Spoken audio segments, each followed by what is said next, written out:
सिर्फ यूजीसी जैसी नई गाइडलाइन या नियम समाज में असमानता, भेदभाव और हिंसा को रोक सकते हैं? यह सवाल आज इसलिए भी जरूरी हो जाता है क्योंकि एक तरफ सरकार और संस्थान बराबरी, सुरक्षा और भेदभाव मुक्त माहौल की बात करते हैं और दूसरी तरफ जमीन पर वही समाज जाति पूछकर इंसान को परख रहा है। नमस्कार, आप देख रहे हैं कंटाप न्यूज। आज हम आपको दो ऐसी घटनाओं की कहानी बताएंगे जो दो अलग अलग जगहों पर हुई, दो अलग अलग राज्य में हुई, लेकिन जिनकी जड़ एक ही है, हमारी सामाजिक सोच। एक घटना उड़ीसा के एक छोटे से गांव की है और दूसरी घटना देश की राजधानी दिल्ली की। इन दोनों को जोड़ने वाली कड़ी है यूजीसी की हालिया गाइडलाइन और यह सवाल कि क्या ये नियम कागज से बाहर निकलकर जिंदगी बदल पा रहे हैं। हाल ही में यूजीसी ने संस्थानों के लिए नई गाइडलाइन जारी की जिसका साफ उद्देश्य है कि शिक्षा से जुड़े हर परिसर में समान अवसर हो। किसी भी छात्र, शिक्षक या कर्मचारी के साथ जाति, धर्म या पहचान के आधार पर भेदभाव ना हो और महिलाओं की सुरक्षा सुनिश्चित की जाए। ये गाइडलाइन इसलिए लाई गई क्योंकि देश भर में लगातार ऐसे मामले सामने आ रहे थे जहां कैंपस के अंदर और बाहर भेदभाव, मानसिक उत्पीड़न और हिंसा की घटनाएं सामने आ रही थी। लेकिन सवाल यह है कि क्या समाज की सोच ही भेदभाव से ग्रस्त है, तो क्या सिर्फ गाइडलाइन ही काफी है? इस सवाल का जवाब हमें ओडिशा के केंद्रपाड़ा जिले के नवा गांव से मिलता है। यहाँ राजनगर ब्लॉक का एक आंगनवाड़ी केंद्र अचानक सुर्खियों में आ गया। वजह थी 20 साल की युवती शर्मिष्ठा सेठी। शर्मिष्ठा की नियुक्ति आंगनवाड़ी सहायिका के रूप में हुई। एक साधारण सी सरकारी नियुक्ति जो किसी और जगह सामान्य होती, लेकिन यहाँ एक नियुक्ति विवाद बन गई। जैसे ही शर्मिष्ठा ने काम संभाला, गांव के लोगों ने अपने बच्चों को आंगनवाड़ी केंद्र भेजना ही बंद कर दिया। बच्चों को मिलने वाला मुफ्त पोषण, सत्तू, अंडे सब कुछ होते हुए भी बच्चे केंद्र नहीं आए। वजह साफ थी, भले ही खुलकर कोई कहने को तैयार ना हो, शर्मिष्ठा का एससी समुदाय से होना।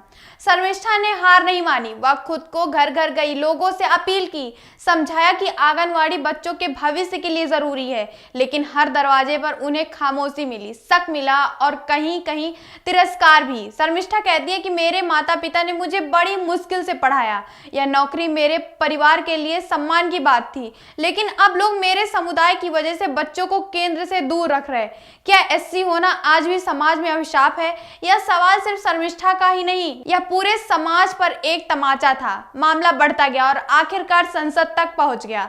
राज्यसभा में कांग्रेस अध्यक्ष मल्लिकार्जुन खड़गे ने इस मुद्दे को उठाया। उन्होंने कहा कि अगर 21वीं सदी में किसी दलित महिला द्वारा पकाया गया भोजन बच्चों को नहीं दिया जा रहा, तो यह संविधान, सामाजिक समरसता और समानता के विचार पर सीधा हमला है। उन्होंने यह भी कहा कि बच्चों के भविष्य से जुड़ी योजनाओं किसी भी सामाजिक पूर्वग्रह की भेंट नहीं चढ़ाया जा सकता। यह बयान सिर्फ राजनीति नहीं था, यह समाज के आईने में झांकने का एक मौका था। स्थानीय प्रशासन हरकत में आया। जिलाधिकारी, उप कलेक्टर और महिला आयोग की सदस्य गांव पहुंचे। उन्होंने ग्रामीणों से बातचीत की, समझाया कि शर्मिष्ठा की नियुक्ति पूरी तरह नियमों के अनुसार हुई और बच्चों को आंगनवाड़ी से दूर रखना उनके भविष्य के साथ अन्याय होगा। जागरूकता फैलाने के लिए पारंपरिक पाला प्रदर्शन कराया गया जिससे सामाजिक समरसता और बच्चों के अधिकारों की बात की गई। धीरे धीरे असर दिखा। ग्रामीणों ने भरोसा दिलाया कि बच्चे वापस आएंगे। कुछ बच्चों ने आंगनवाड़ी लौटना शुरू भी कर दिया। प्रशासन ने नए भवन की व्यवस्था का भी भरोसा दिया ताकि किसी बहाने की गुंजाइश ना रह सके। लेकिन इस पूरी कहानी का सबसे अहम पहलू यह है कि यहाँ कोई कानून नहीं टूटा था, कोई नियम नहीं बदला गया। फिर भी एक युवती को सिर्फ उसकी जाति की वजह से समाज के सामने खुद को साबित करना पड़ा। यह वही बिंदु है जहां यूजीसी की गाइडलाइन का असली मतलब सामने आता है। ये गाइडलाइन सिर्फ कॉलेज के लिए नहीं है, ये हमें याद दिलाने के लिए है कि समानता की लड़ाई हर जगह है, कक्षा में भी, आंगनवाड़ी में भी और समाज के हर कोने में।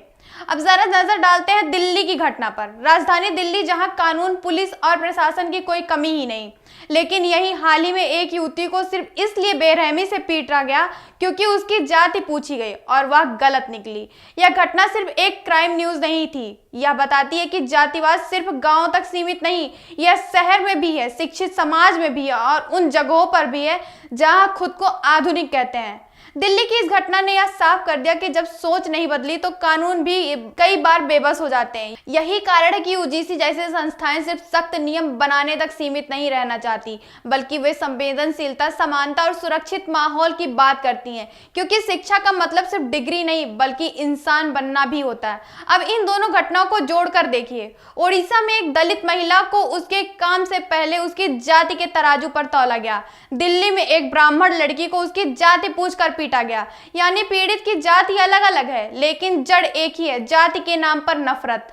यही वही सच्चाई है जिसे हम अक्सर स्वीकार नहीं करना चाहते। भेदभाव सिर्फ एक वर्ग के खिलाफ नहीं होता, यह एक जहर है जो पूरे समाज को बीमार करता है। यूजीसी की गाइडलाइन इसी जहर को खत्म करने की एक कोशिश थी, लेकिन गाइडलाइन तभी असरदार होगी जब समाज उन्हें अपनाने के लिए तैयार हो जाए, जब शिक्षक सिर्फ पढ़ाए नहीं बल्कि बराबरी का उदाहरण दें, जब माता पिता बच्चों को यह सिखाएं कि इंसान की पहचान उसके मेहनत से होती है, जाति से नहीं, और जब हम सब यह मान ले कि समानता सिर्फ संविधान का शब्द नहीं बल्कि रोजमर्रा की जिम्मेदारी है। ओडिशा की शर्मिष्ठा कहती है कि उनकी लड़ाई सिर्फ नौकरी ही नहीं, सम्मान की भी है। दिल्ली की लड़की की कहानी हमें यह बताती है कि सुरक्षा सिर्फ पुलिस से नहीं आती, समाज से भी आती है। और यूजीसी की गाइडलाइन हमें यह याद दिलाती है कि नियम बनाना आसान है लेकिन उन्हें जमीनी स्तर पर उतारना सबसे कठिन काम।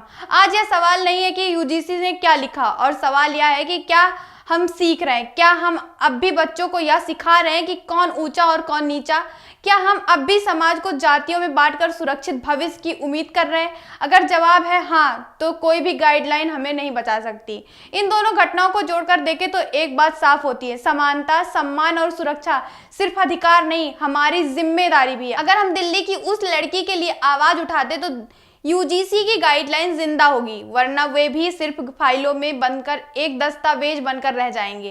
तो आज इस कहानी का निष्कर्ष यही है कि बदलाव कागज से नहीं आता, बदलाव सोच से आता है, और जब सोच बदलेगी तभी नियम असर दिखाएंगे, क्योंकि समाज तभी आगे बढ़ेगा जब हम इंसान को उसकी जाति से नहीं उसकी इंसानियत से पहचानेंगे।